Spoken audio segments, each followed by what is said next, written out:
سب سے زیادہ میری ویڈیوز ریکارڈ ہیں قادیانیوں کے دھوکوں کے اوپر، باقیوں نے تو صرف گالیاں نکالی ہیں، جی وہ ٹوائلٹ میں مر گیا اور فلاں جگہ مر خدا. یہ علمی بات کر رہے ہیں.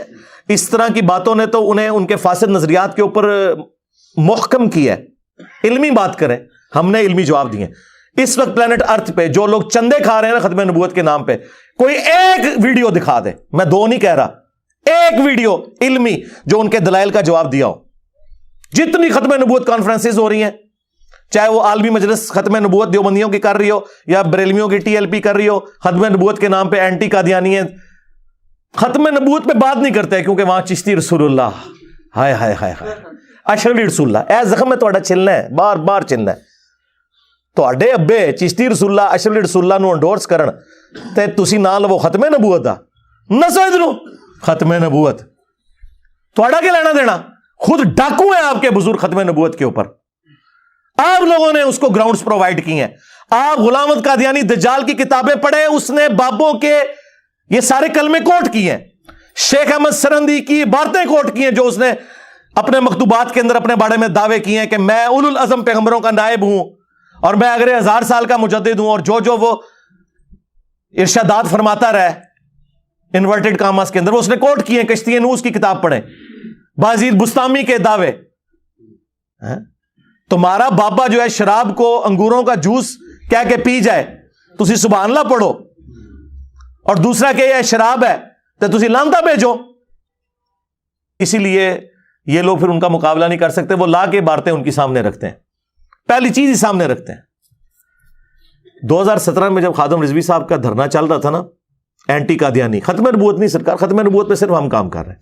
چشتی رسول اللہ کو جو اعلانیہ غلط نہ کہ وہ ختم نبوت کا نام بھی نہ لے. اینٹی قادیانی دھرنا چل رہا تھا اور ایجنسیاں بھی اس وقت خوش تھیں کیونکہ وہ اس وقت کی پولیٹیکل گورنمنٹ کو گرانا چاہتی تھی. اب تو سب کچھ کھل چکا ہے. تو وہ ایک ٹکٹ میں 2 مزے چل رہے تھے نا.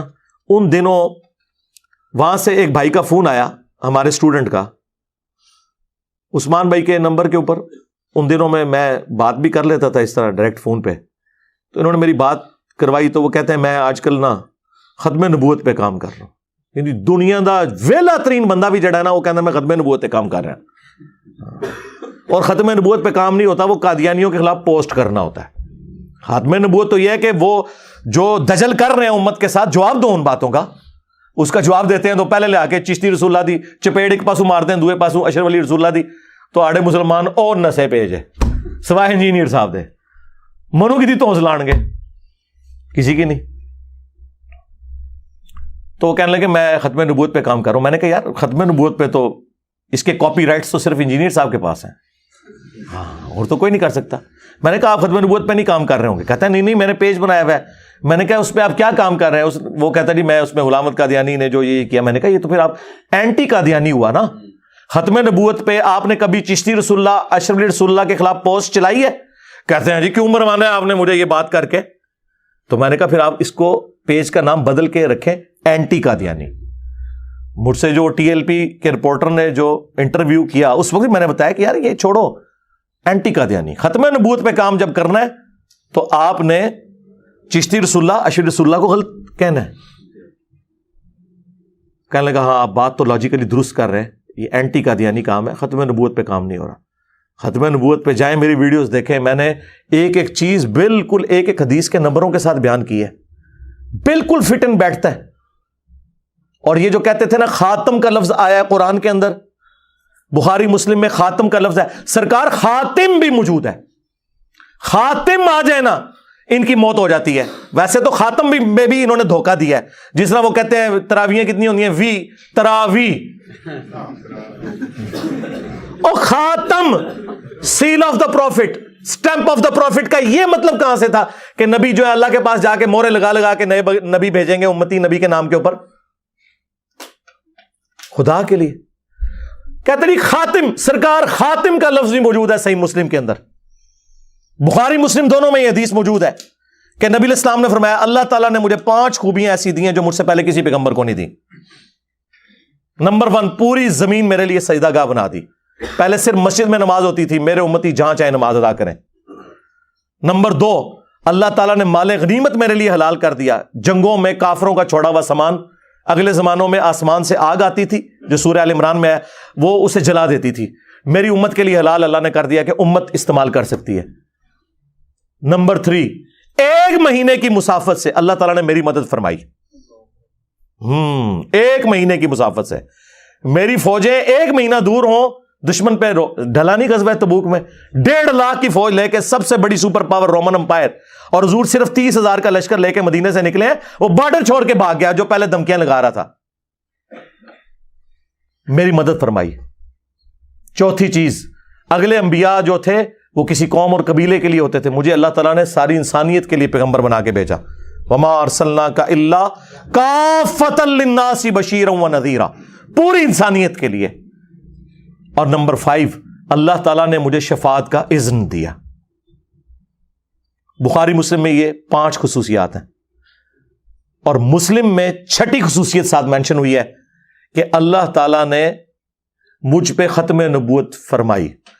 وَخُتِمَ بِيَ النَّبِيُّونَ، مجھ پر سلسلہ نبوت کو ختم کر دیا. خاتم کا لفظ ہے زیر والا، جو یہ کہتے ہیں نا خاتم کا لفظ دکھائیں، خاتم تو مور ہوتا ہے، خاتم بھی ہے مسلم نے اندر. بالکل مقدمہ واضح ہے. بخاری اور مسلم دونوں میں حدیث ہے، نبی علیہ السلام نے فرمایا قیامت اس وقت تک قائم نہیں ہوگی جب تک کہ 30 جھوٹے دجال نہ پیدا ہو جائیں، جن میں سے ہر شخص یہ دعویٰ کرے گا کہ وہ اللہ کا پیغمبر ہے. حضور کہہ دیتے نا کہ ان دجالوں کو تو دجال کہنا، لیکن امتی نبی چھوٹے چھوٹے آیا کریں گے. قرآن و حدیث کو تو دور دور تک کوئی پتہ نہیں کہ کوئی امتی نبی آنا ہے. ہاں قرآن و حدیث کو یہ پتہ ہے کہ دجال آئیں گے، وہ مینشن کر دیا. اور یہ جو بخاری مسلم کی حدیث ہے، یہ حدیث ابو داؤد اور ترمذی میں بھی ہے.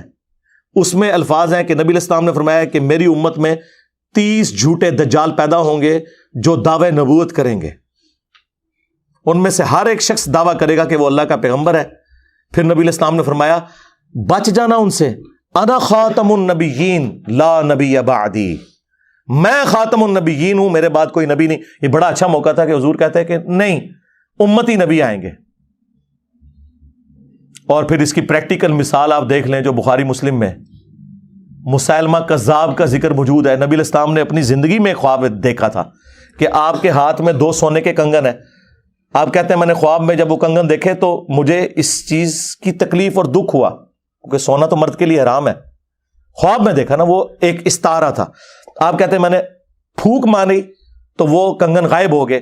اس کی تعبیر میں نے 2 جھوٹے پیغمبروں سے کی ہے، وہ طلحہ اسدی اور مسیلمہ کذاب.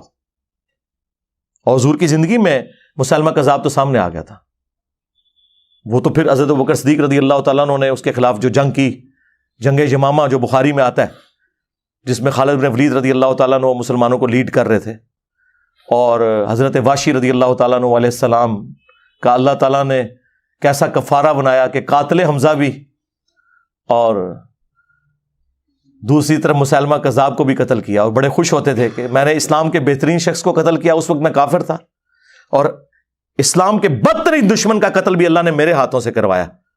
تو اس کی وجہ سے وہ اللہ سے امید کرتے تھے کہ مجھے اللہ تعالیٰ بیلنس کر دے گا، انشاءاللہ ضرور کرے گا. تو صحابہ کرام کے تو دماغ میں نہیں تھا کہ اسے پوچھ رہے تھے کہ ہم تو امتی نبی ہیں یا چھڑا نبی ہیں، جو چھڑا نبی ہیں تو تیرے خلاف قتال کرنے ہیں، تو جو امتی نبی ہیں تو خیر ہے، وہ تو سلسلہ جاری ہے. ختم نبوت کا عقیدہ بالکل کلیئر کٹ تھا، اس میں کوئی اس حوالے سے ابہام باقی نہیں تھا. ہاں اس طرح کے جھوٹے دعوے داروں سے ہمارا ایمان مضبوط اس لیے ہوتا ہے کہ ہم کہتے ہیں صدق رسول اللہ صلی اللہ علیہ وسلم، یا رسول اللہ آپ نے سچ کہا تھا، جن جن کا آپ نے بتایا تھا ایک ایک کر کے آ رہے ہیں. اور الحمدللہ ان کے خلاف صرف وہ لوگ جہاد کر رہے ہیں صحیح معنوں میں جو واقعی ان کے علمی دلائل کا جواب دیتے ہیں. خالی دعوے کرنے سے کچھ نہیں ہوگا، ہم نے ایک ایک ان کے وسوسے کا جواب دیا ہے.